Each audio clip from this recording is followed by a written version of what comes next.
Ralph Tells a Story, written and illustrated by Abby Hanlon. My teacher always said, stories are everywhere.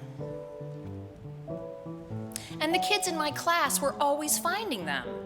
Then my mom ran so fast that she caught up with the ice cream truck. I ran down the hallway with underwear on my head. After that, I decided to hide my Halloween candy in my bed. The dentist forgot to give me a toothbrush. Yeah, stories. But every day at writing time, I thought really hard. I stared at my paper.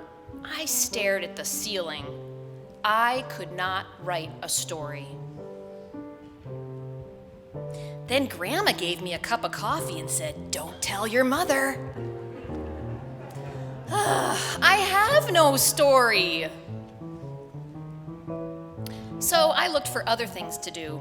I went to the water fountain. I roamed the hallways. Can I go to the bathroom? Again? I tried everything. Can I go help the lunch ladies? What?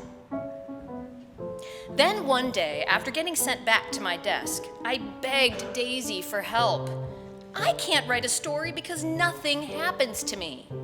Are you kidding? She said. I've written a ton of stories about you. She began pulling her stories out of her desk. Look at this one, she said. Remember the time you let me brush your hair? And this one, remember the time you knocked down all the crayons? Oh, and remember the time you painted your nails with a black marker? I thought, I'll never be a great writer like Daisy. Then Daisy stapled all her stories together. Click, click. Wow, she said, this book is already 13 pages. Click, click. Can I use the stapler? I asked. I was really good at stapling. But you have nothing to staple, said Daisy. You have to find a story first. Just look around. So I looked for stories out the window, in the aquarium, in my desk. Why do you have socks in your desk? And when my teacher wasn't looking, I looked for stories on the floor. But still no stories. That's my favorite part. Look, my next book. Lying under my desk reminded me of lying in the grass at the park. I closed my eyes and imagined I was at the park, just like that time a little inchworm crawled on my knee. The sun was shining right into my eyes. Squinting, I picked up the wiggly inchworm and looked at it close up. And that's when my teacher found me. "What's your story about?" she asked. I opened my eyes. I saw an inchworm.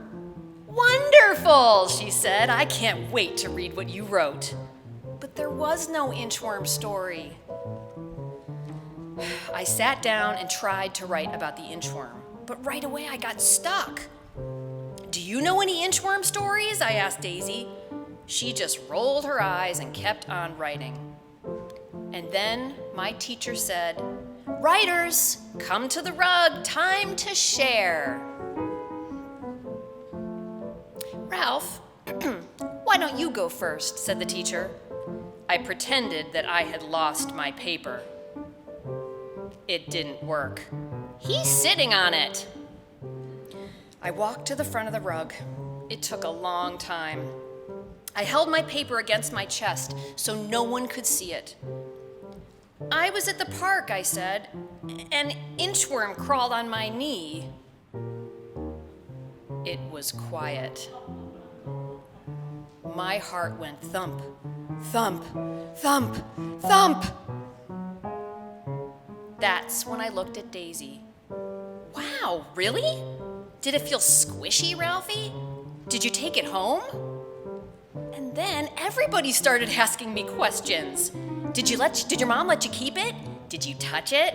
Was it a baby? Was it a girl? Did it tickle? Did you name it? Wait a minute, I thought. Something did happen with that inchworm. Well, I picked up the inchworm and decided to name him Nick. I built Nick a house, but he just inched away. so I followed him, which is why I didn't notice that someone was following me. And then, all of a sudden, this wobbly, crazy baby grabbed Nick and put him in his, diaper. I tried to be calm.